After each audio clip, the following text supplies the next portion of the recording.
大家好，我係香港劍擊運動員張家朗，好開心今年可以擔任世界心臟日2023健康活力大使。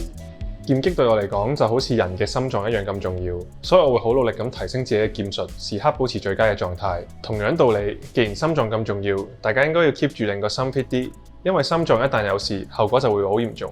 做運動就係維持心臟健康嘅好辦法。每星期抽3至5日做帶氧嘅運動，例如打下波、跑下步、游下水，或者每日急步行30至45分鐘，咁就已經有益身心。今年10月23號，香港心臟專科學院喺科學園舉行世界心臟日